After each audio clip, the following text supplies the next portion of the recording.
Yeah, what's up, you motherless fucks? This is Sean Stradamus, the sports genius, formerly known as Sean Down, coming to you another episode of Diary of Max Sports Fan. Um,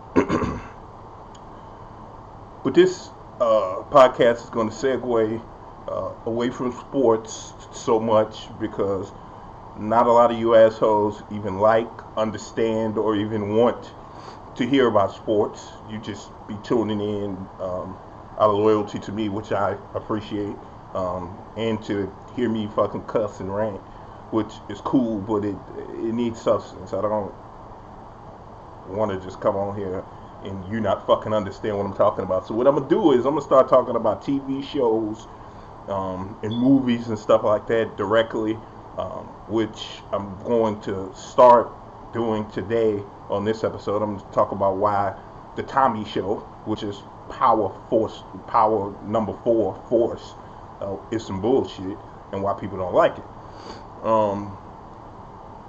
But before we get off into that, I need you to hit like, subscribe, and share this fucking video. The more subscribers, the more shares, the algorithm for YouTube gets better and puts me at the front of the line, and it gives me a reason to shoot more fucking episodes. Do me that favor. It's that easy. Click like on the left-hand side, click subscribe on the right-hand side, and share the motherfucker. Get as many people as you got to like and subscribe. So, I almost forgot. I'm not completely going away from sports. I'm creating a cheat sheet for DraftKings and FanDuel Sportsbook to show people how to gamble and how to make money without fucking up, and to keep people from stop joining these dumbass groups and paying these people money and they don't know how to fucking win. They're not using nobody knows how to win at sports. The shit is completely random, but there are ways to protect yourself. There are ways to hedge your bets and either win a little or win a lot or whatever. There's ways of doing it, but the first thing I realize is not enough people understand all of the rules and all of the intricacies of sportsbook gambling. So in the future episodes, I'm going to have that template ready, and you all can buy it for like $5 and shit, and stop paying these idiots Discords money to give you nothing. It'll be in the link in the bio. So hit like, subscribe, share, and look for a special link in the bio in the coming future. Now, off to this show. The Tommy Show is what they call it. Power 4 force is some bullshit. Now, not to me personally. I personally can watch anything that's gangster type movies and everything, and not just the killing. It has to have substance to it. But the problem is, Courtney Kemp writes everything like it's a fucking soap opera that's on Channel 2 back in the 80s. None of the main characters ever get killed until the very last episodes and shit. Nobody ever has, there's no real nuance to it. She's just a fucking, I don't know what. I don't know who owes her money or who she got pictures on, but she is a horrible fucking writer. People watch Power 4 Force because it's the Tommy Show to them. And that's because Joe Sikora seems like a cool white boy in real life. And I mean, you interact with him on social media, and he seems cool, and all the hoes like him and everything. And it's just what it is. So people are going to watch him for that reason. But the people they are losing are the people who they draw from Power, because Power was a primarily black fucking gang drug dealing show. There's too many fucking white people on this show, on Power 4 Force. Too many. It would be like, for example, anybody who's watched Breaking Bad, if Better Call Saul had in Breaking Bad, it was only probably about 2 or 3, it was less than 5 black people in the whole show ever. And the first one didn't pop up till like season 3 and shit. It'd be like if you went to Better Call Saul and Saul Goodman just was sitting there with a whole bunch of fucking moolies and no white people. Whole bunch of black people and Mexicans and shit. And no white people on the show from New Mexico. You'd be like, people who would watch it, they'd be like, man, get the fuck out of here. I'm not watching this shit. Because that makes it unrealistic right then and there. Right then and there. It would be like if The Sopranos had a Paulie show and they had a whole bunch of black people on there. And it just said, like, no. You gotta add more. The basis of the show needs to be more black. And I know why Courtney Kemp did it. She did it because Tommy is white himself. But the problem is, Tommy was a white character, but he wasn't a main. I mean, he was a main character in the original Power, but he wasn't the star character. It was still Ghost show. It was still those black people show, and he was supporting them. Now he's the main guy, so they figured, main guy, he white, you gotta have a bunch of white. No! You're pulling from fucking other powers. Therefore, it has to be black. And it can't just be the gay black dude that's his brother, and these other dudes that just got... No, nigga. That's why it's not working. Black people swear up and down, oh man, it ain't working because he couldn't come to Chicago and do this, to that. Shut the fuck up. He could come here and do whatever the fuck he wanted to.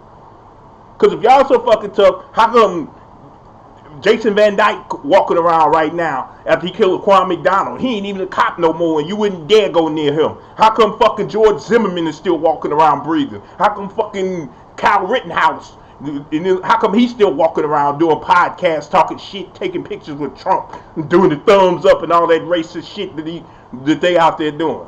Why? You ain't gonna do shit. People fuck with people that look like them and that are around them and they think they can get away with it.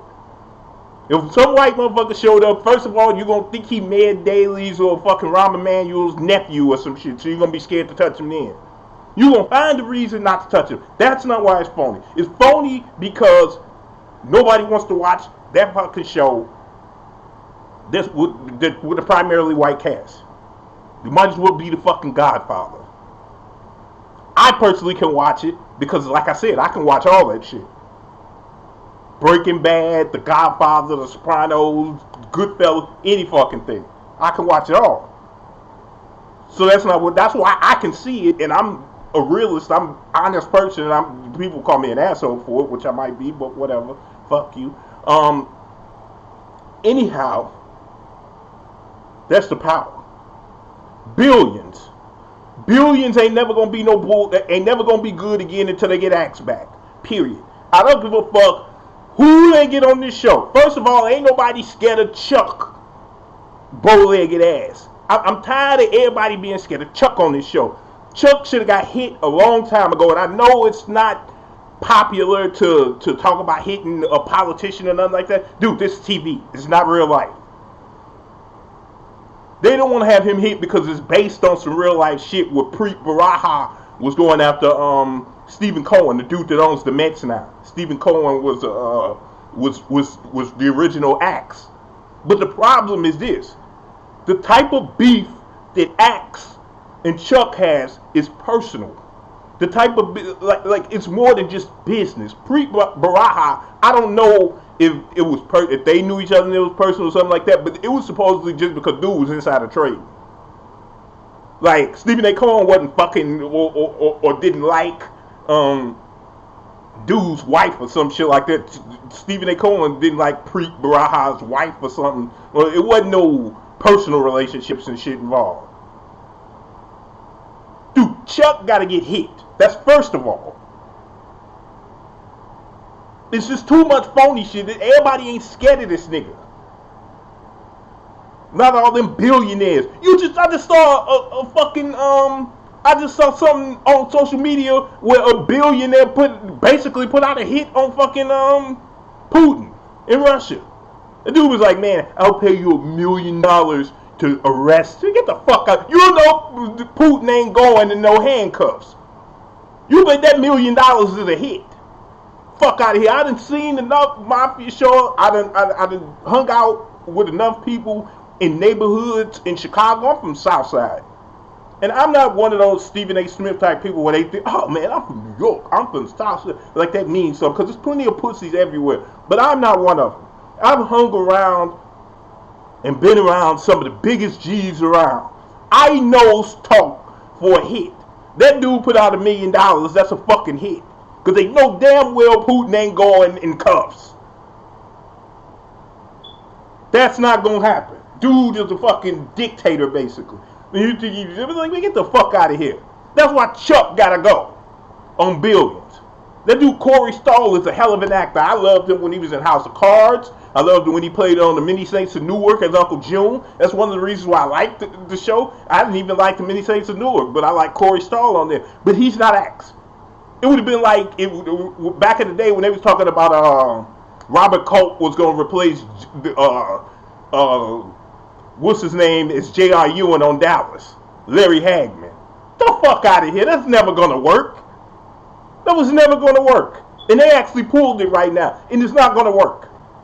Get Axe back or cancel the fucking show. Final show I'm going to talk about is Snowfall. I'm not going to get off into episodes and everything. I pretty much like Snowfall. It's the best show out now to me. One thing is going to sound chauvinistic, but it's true. And I've heard women say it. And they might be stupid for saying it, whatever. This girl is supposed to be Franklin Saint's girlfriend, slash baby mama, slash future wife, whatever the hell, business partner, whatever the hell you want to call it. She's too fucking plain Jane. Let's just be serious. She has nothing that draws you to her. Not her personality, not her facial looks. She ain't got a banging body. Something's got... No. Like, dude, this nigga basically marrying a black Edith Bunker. Like, what in the whole fuck is Snowfall doing with that cast? With that casting? Even Wanda, who played it, her name is Gail something. I can't think of... She plays a hype on the show. Or used to be hype. And she fine in some way. I'm not saying be perfect. But she's got to have some kind of fineness. When you look at all the shows back in the day and even all the power shows, every fucking woman just about on that show is somebody you would want to fuck. On some level. Even if she was just nice looking, you'd be like, man, even Angela's skinny ass on Power, you would hit her. You're not going to go out of your way for it, but she was fine. She had things, her eyes and shit, something that drew you to her. This girl is just the plainest fucking girl I've ever seen in my life. And I'm not saying she's ugly. I'm just saying she's just plain. Too fucking plain for the king of fucking LA drug game to be like, no. You gotta have people like that draws people in.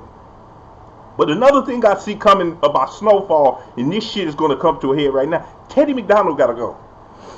Teddy or fucking, and I love the dude that played Teddy, cause dude is a cold actor to me. But Teddy or Franklin gotta go, or somebody in the main cast. I mean, Teddy and Franklin could be fighting it out next year. Teddy basically killed Franklin's fucking father out. He basically killed him. He got rid of him somehow. He don't know where he at. And you taking orders from this motherfucker? No. He done already said it pretty much like, man, what the fuck? Dude, that's not gonna work. I hope that the writers don't fall down that Courtney Kemp trap of being scared to kill anybody. Like, somebody gotta go. Even if it's Uncle Jerome get clipped, Louis, his Aunt Louis, fucking Leon, somebody gotta go. It can't be Wanda. You can't be talking about dude that plays Stacy in the Wood and shit, DeAndre Bond. No, it can't be nothing. It's gotta be somebody in the main crew. Otherwise it turns into the Sopranos, the last 3 years of the Sopranos, when they would just basically have Tony come down in his fucking robe and drink some orange juice out of the refrigerator, out of the carton, and then yell at AJ, and then say, oh, there he is. And then they'd show Paulie and them walk in and start cussing and say, shit, bitch, fuck. And then they'd be like, man, that's the show. Like, dude, no. Don't turn into that. Please. Because David Chase, I still hate his miserable fucking guts because he basically stole money the last 3 years of The Sopranos. Just making crappy ass shows, scared to kill off main characters, scared to advance a story. There you have it. Another episode of Diary of a Mad Sports Fan. I'm probably going to call my new podcast True Story. Very True Story. The motherfucking Kevin Hart and them stole the title and put it on the TV show. Kevin Hart and Wesley Snipes pussy ass and them stole it. I should bust on Kevin Hart when I see him too. Notice I ain't say nothing about Wesley Snipes. I'm like Eddie Murphy and Raw and shit. I ain't. Wesley Snipes actually know karate and nujitsu and shit like that, so I ain't fucking with him. But Kevin Hart is like 5'2" and a $105. I bust that out. I was looking for Kevin Hart for taking my shit. Hey, dude is out of order for that shit, dude. Y'all stole my motherfucking title. So there you have it. Another episode of Diary of a Mad Sports Fan. Hit like and subscribe, you douchebags. Subscribe more so than like and share. If you liked it, comment. If you didn't, go fuck your mother. Peace and hair grease.